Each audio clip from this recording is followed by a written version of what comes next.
اللهم صل على سيدنا محمد وعلى آل سيدنا محمد وبارك وسلم. إن الله وملائكته يصلون على النبي يا أيها الذين آمنوا صلوا عليه وسلموا تسليما. اللهم صل على سيدنا محمد وعلى آل سيدنا محمد وبارك وسلم عليه. اللهم صل على سيدنا محمد وعلى آل سيدنا محمد وبارك وسلم عليه. اللهم صل على سيدنا محمد وعلى آل سيدنا محمد التي قرنت البركة بذاته ومحياه وتعطرت العوالم بطيب ذكره ورياه. இப்போது பேசி நிறைவு செய்திருக்கிற ஆலிம் பெருந்தகை நமது நூருல் இஸ்லாம் அரபிக் கல்லூரியினுடைய இந்த வருடத்தினுடைய பட்ட வகுப்பு மாணவர். அல்லாஹ் அவருடைய இல்மிலும் பேச்சிலும் அல்லாஹ் நிரப்பமான வளர்ச்சியையும் தாசுராத் பிரதிபலிப்பையும் அல்லாஹ் ஏற்படுத்துவானாக. ஆமீன். சிறந்த சமூக சேவைகளுக்காக அவர்களையும் அல்லாஹ் தேர்வு செய்து கொள்வானாக. ஆமீன். அன்பானவர்களே, நற்குணத்தினுடைய முக்கியத்துவத்தை குறித்து அந்த ஆலிம் பெருந்தகை அவர்கள் விரிவான முறையில் ஸல்லல்லாஹு அலைஹி வஸல்லம் அவர்களுடைய வாழ்வியல் பரிமாற்றங்களில் யார் யாருடன் எல்லாம் எப்படியெல்லாம் நடந்து கொண்டார்கள் என்பதை விரிவாக சொன்னார்கள். கேட்கிற வாய்ப்பை அல்லாஹ் தந்தார். நபி ஸல்லல்லாஹு அலைஹி வஸல்லம் அவர்களை பாராட்டுகிற விஷயத்தில் அல்லாஹ் கூறியிருக்கிற ஒரு அற்புதமான ஒரு பாராட்டு, இன்னக லஅலா குலுகின் அதீம், நீங்கள் மகத்தான நற்குணத்தில் இருக்கிறீர்கள் என்று அல்லாஹ் ஸல்லல்லாஹு அலைஹி வஸல்லம் அவர்களை பாராட்டி இருக்கிறான். எதையோ சொல்லி அல்லாஹ் பாராட்டாமல் ஸல்லல்லாஹு அலைஹி வஸல்லம் அவர்களை பாராட்டுகிற விஷயத்தில் அவர்களுக்கு இப்படிப்பட்ட சிறப்பு அம்சங்கள் என்றெல்லாம் அல்லாஹ் விவரிக்காமல் குணத்தை தான் அல்லாஹ் சிறப்பித்து கூறியிருக்கிறார்.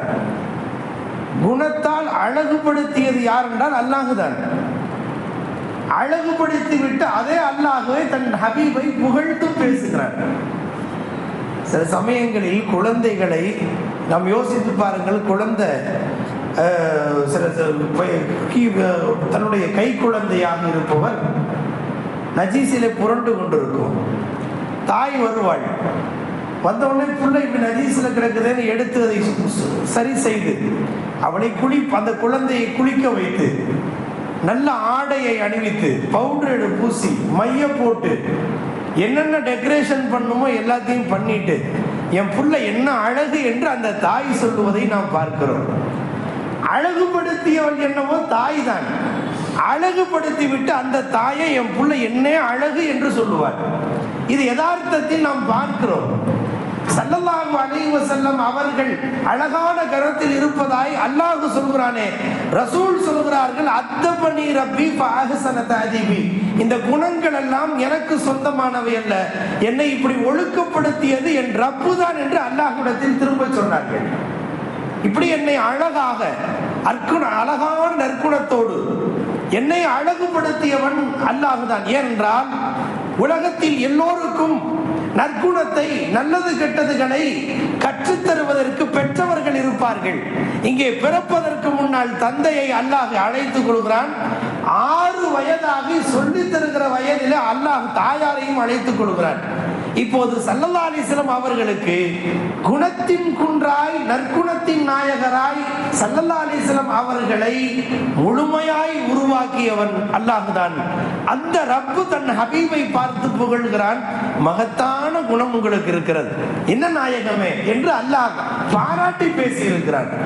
உலகத்தில் ரசூல் ஸல்லல்லாஹு அலைஹி வஸல்லம் உடைய நற்குணங்களை குறித்து ஆய்வு செய்கிற பெருமக்கள் கடைசியாக ஒரு முடிவுக்கு வருகிறார்கள்.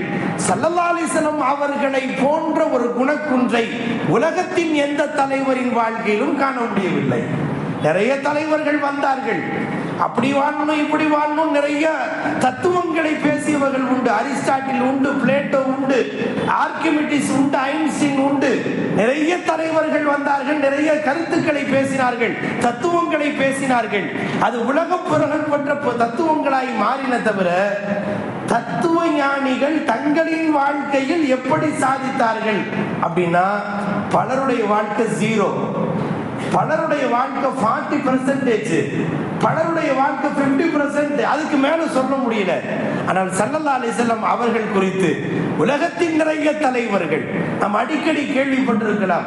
அண்ணாவோ அல்லது பெரியாரோ சரியாக நினைவில்லை. உலகத்தில் எல்லாரும் வாழ்த்தும் போது இவரை போல் வாழ, அவரை போல் வாழ்க, நகமும் சதையும் போல வாழ்க, பாலும் நீரும் போல வாழ்க என்றெல்லாம் நிறைய தத்துவங்களை வாழ்த்துவார்கள். நானும் என் மனைவியும் போல வாழுங்கன்னு சொல்ற ஒரே அருகதை இந்த உலகத்தில் முஹம்மது ரசூலுல்லாஹி ஸல்லல்லாஹு அலைஹி வஸல்லம் மட்டும்தான் உண்டு. உலகத்தில் யாருக்கு அந்த அருகதை இல்லை. خيركم خيركم لأهله وأنا خيركم لأهلي.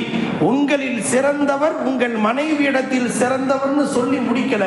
ஸல்லல்லாஹு அலைஹி வஸல்லம் தன்னையே ரோல் மாடலாய் காட்டுகிறார்கள். ஸல்லல்லாஹு அலைஹி வஸல்லம் சொன்னாங்க, நான் என்னுடைய மனைவியிடத்தில் ஆக சிறந்தவர் என்று ஸல்லல்லாஹு அலைஹி வஸல்லம் சொன்னாங்க.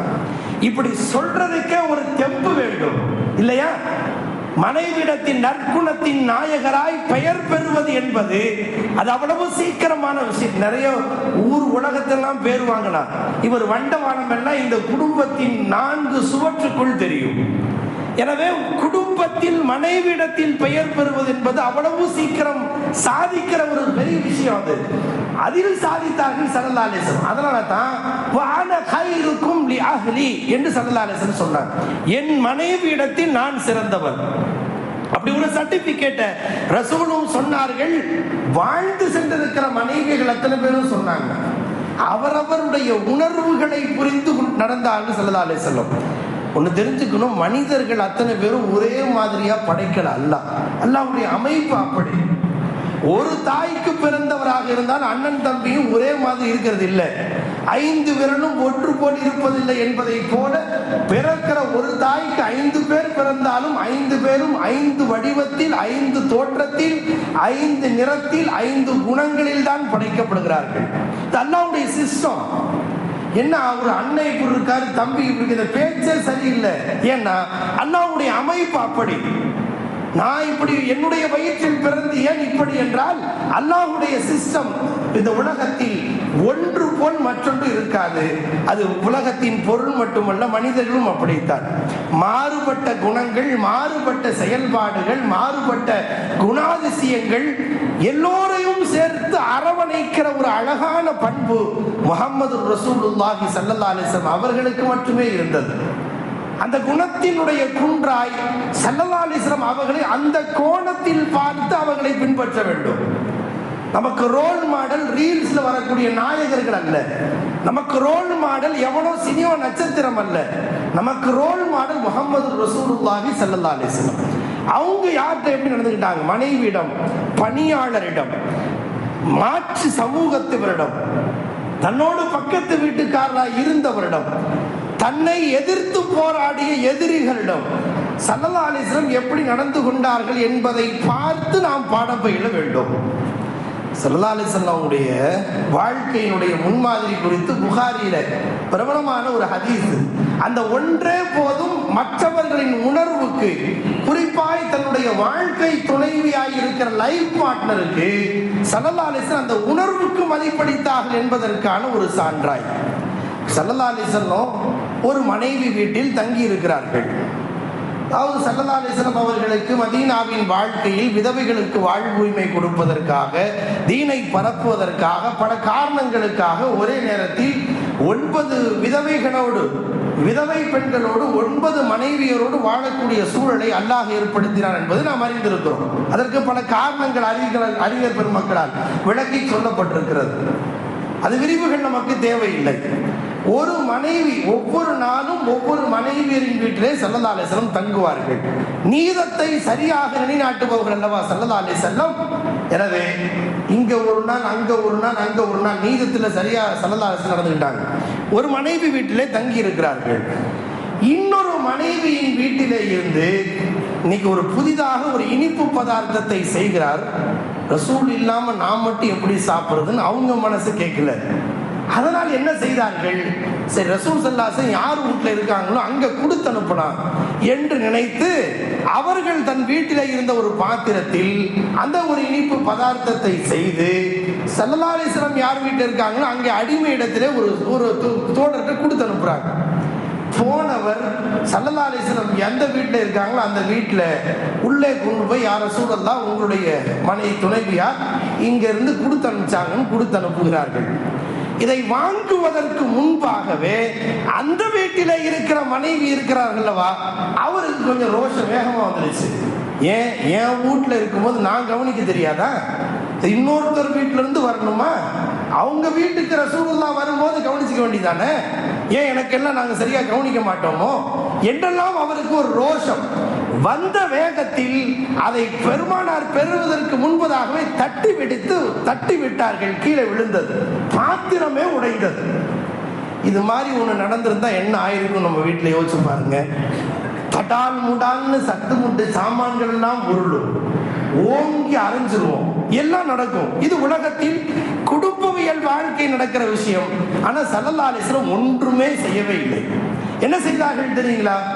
அந்த வீட்டில் இருந்த இன்னொரு பாத்திரத்தை எடுத்து அந்த பொருள் எடுத்து அந்த பாத்திரத்தில் வைத்து விட்டு ஸல்லல்லாஹு அலைஹி வஸல்லம் மிக நாசூக்கான வார்த்தையில் அகாரத்து உம்முகி, உங்க அம்மா கொஞ்சம் ரோஷப்படுறாங்க, உங்க அம்மா கொஞ்சம் ரோஷப்படுறாங்க என்று சொல்லி அதை ஸல்லல்லாஹு அலைஹி வஸல்லம் அவர்கள் அதை வாங்கி கொண்டு, பாத்திரம் உடைந்தது தெரிந்தால் வேறு சிக்கலாகும் அல்லவா, அதை இன்னும் பெரிதுபடுத்தாமல் இந்த வீட்டில் இருந்த இன்னொரு பாத்திரத்தை கொடுத்து ஸல்லல்லாஹு அலைஹி வஸல்லம் சீர் செய்தார்கள் என்பது புகாரி உள்ளிட்ட நூல்களில் இடம்பெற்றிருக்கிற ஒரு பிரபலமான செய்தி.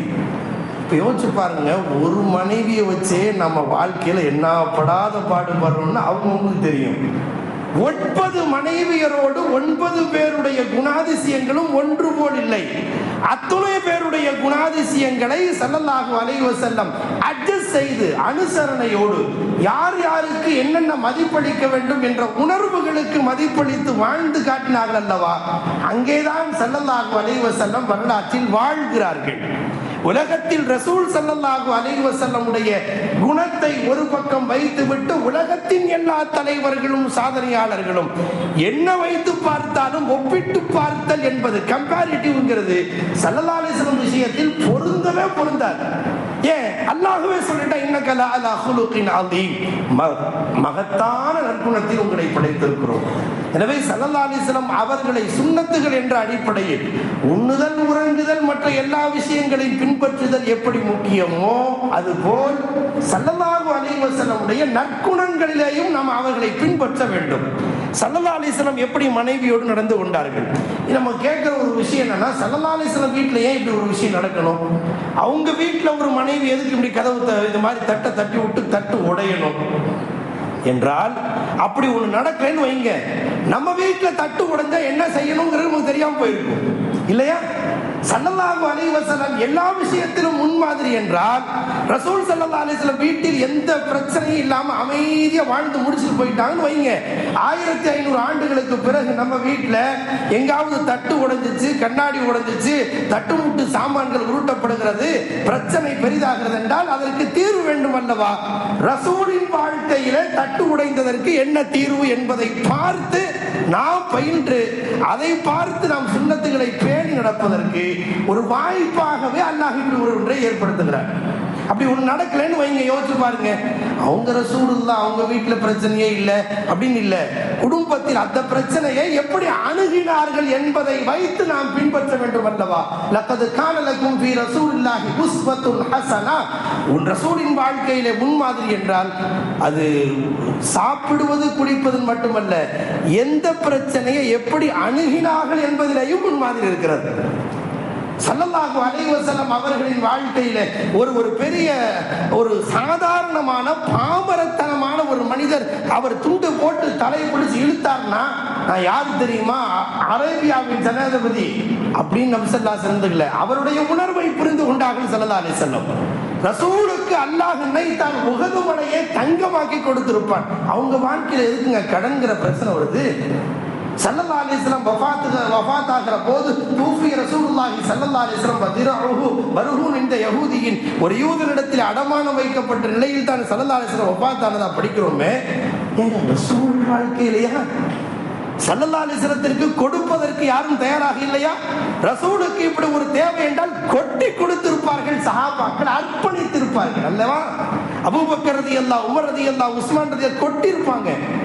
ஆனா ஸல்லல்லாஹு அலைஹி வஸல்லம் ஏன் அவங்க வாழ்க்கையில் அப்படி ஒரு கடன் நடந்துச்சு? கடன்காரன் எதுக்கு இப்படி எல்லாம் பிடிச்சி ரசூலுல்லாஹ்வை பார்த்து இப்படி கேட்கிறான் அப்படின்னா, நம் வாழ்க்கையில் ஒரு கடன் ஏற்பட்டால் அப்படி ஒரு கடன்காரன் நமக்கு நம் விஷயத்தில் கொஞ்சம் அதிகாரம் செலுத்தினால் எப்படி நடந்து கொள்ள வேண்டும் என்பதற்கு இந்த உம்மத்தில் ஒரு முன்மாதிரி தேவை.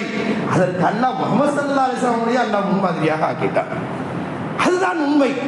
ஸல்லல்லாஹு அலைஹி வஸல்லம் அவர்களுக்கு ஒரு யூத பெண்மணி எதுக்கு விஷம் வைக்கணும்?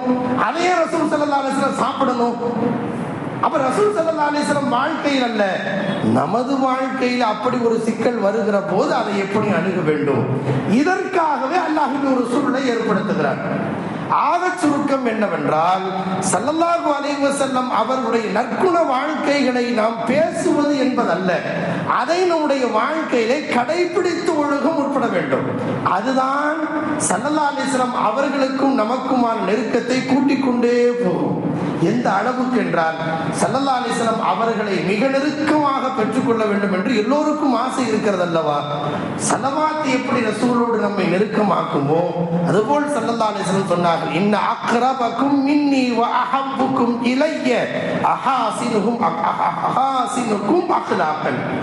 நபிநாயகம் ஸல்லல்லாஹு அலைஹி வஸல்லம் சொல்றாங்க, சொர்க்கத்துல கியாமத் நாள்ல என் அருகாமையில இருக்க வேண்டும் என்று யாருக்காவது பிரியம் இருந்தால், எனது பிரியம் குறிப்பா என்னுடைய அதிகபட்சமான பிரியம் உங்களுக்கு கிடைக்கணும்னு ஆசைப்பட்டா முதல்ல உங்க நற்குணம் உள்ளவராக உங்களை மாற்றிக்கொள்ளுங்கள், அவங்களுக்கு என் பக்கத்தில் இருக்கிற பாக்கியம் கிடைக்குங்கிறாங்க ஸல்லல்லாஹு அலைஹி வஸல்லம்.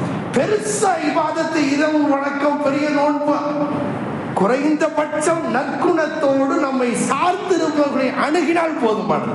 அது ஒன்று நம்மை சொர்க்கத்தில் கொண்டு போய் சேர்த்து விடும். ஸல்லல்லாஹு அலைஹி வஸல்லம் ஒரு சபையில வந்தாங்க, இப்போ சொர்க்கவாசி ஒருத்தர் உள்ள வருவார் அப்படின்னு சொன்னாங்க. யத்லு அலைக்குமுல் ஆன் மின் அஹ்லில் ஜன்னah. ஒருத்தர் வந்தார், அன்சாரி சஹாபி.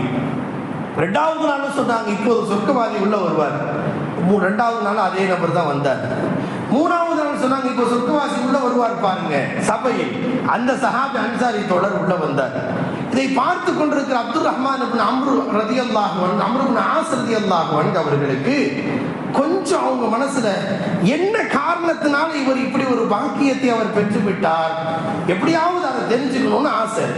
அதனால அந்த சஹாபியிடத்திலே போய் சொன்னார், எனக்கு எங்க அத்தாவுக்கு கொஞ்சம் கருத்து முரண்பாடு, வீட்டுக்கு போறதுக்கு மனசு சைக்கிள, ஒரு 2-3 நாள் உங்க வீட்டுல தங்கிக்கலாமா? தாராளமா வாங்க. போனாரு, வீட்டுல தங்கினாங்க. ஸல்லல்லாஹு அலைஹி வஸல்லம் அவங்களுடைய அனுமதியோடு அந்த சஹாபி அவங்க வீட்டுல போய் தங்கினார். போய் தங்கினாரு. 3 நாட்கள் அவர் இரவில் ஏதாவது தனிப்பட்ட வணக்கம், துஆ ஏதாவது செய்கிறாரா என்று 3 நாள் நோட்டம் விடுகிறார். அவர் நாசதி எல்லாம் ஒண்ணுமே தெரியல, ஒன்னும் தெரியல. கடைசியாக 3வது நாள் முடிச்சு, எனக்கு என் தாப்பனாருக்கு பிரச்சனைனா இல்ல, ரசூல் ஸல்லல்லாஹு அலைஹி வஸல்லம் பார்த்து சொர்க்கவாசின்னு சொன்னாங்க, அது என்னவென்று எந்த அமலை செய்து இந்த பாக்கியத்தை பெற்று என்று தெரிந்து கொள்ள வேண்டும் என்பதற்காகத்தான் உங்க வீட்டை தங்கினேன். ஏதாவது தனிப்பட்டு தஹஜ்ஜுல நீண்ட நேரம் தொழுகுவீங்கன்னு பார்த்தேன். என்னை போல் நீங்கள் எப்போதும் போல ஃபஜ்ர் தொழுகைக்குத்தான் எழுந்து செல்கிறீர்கள். இரவு வணக்கத்தில் ஈடுபட்டதையும் நான் 3 நாட்கள் பார்க்கவில்லை. வலம் யரஹு யகூமு மினல் லைல், இரவு நீங்க வணங்கலையும் பார்க்கல.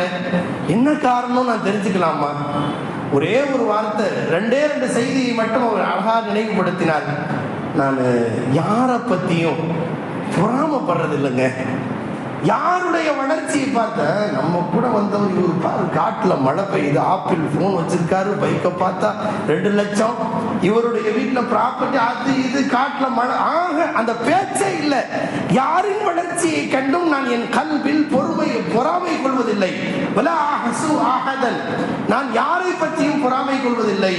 இன்னொரு விஷயம், லைஸபி கல்வி ரிஷ்ஷுன் அலா அஹதின், ஒவ்வொரு நாள் நைட்டு தூங்கும் போதும் யாரை பத்தியும் நான் தப்பா நினைச்சுக்கிட்டு தூங்குறது இல்லை. அவன் இப்படி, இவன் இப்படி, அந்த மாதிரி இருக்கிறான், இவன் இந்த மாதிரி இருக்கிறான், எதை பற்றியும் நான் கல்வில் குப்பையாய் சேமிப்பதில்லை.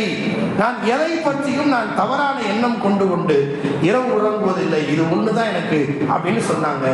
யோசித்து பாருங்கள், அவர் பெரிய இரவு வணக்கசாலி அல்ல, பகலெல்லாம் நோன்பு நோற்பவர் அல்ல, எப்போதும் போல ஐவேளை தொழுகை இபாதத்து போன்ற வணக்கங்கள் உள்ளவர். ஆனால் அந்த நற்குணம் ஸல்லல்லாஹு அலைஹி வஸல்லம் அவர்கள் சொர்க்கவாதி என்று அடையாளப்படுத்த வைத்தது. எனவே நற்குணத்திற்கு ஒரு தனிப்பட்ட மகத்துவம் அல்லாஹ்வின் பார்வையிலும் நபி ஸல்லல்லாஹு அலைஹி வஸல்லம் பார்வையிலும் இருக்கிறது என்பதை மனதில் கொண்டு ஸல்லல்லாஹு அலைஹி வஸல்லம் அவர்களை பல கோணங்களில் முன்மாதிரியாக பார்ப்பதை போல நற்குணத்திலும் முன்மாதிரியாக கொண்டு செயல்படுவோம். அல்லாஹ் அதற்கு தௌஃபீக் செய்வானாக. வ ஆகிரு தஅவானா அல்ஹம்துலில்லாஹி ரப்பில் ஆலமீன்.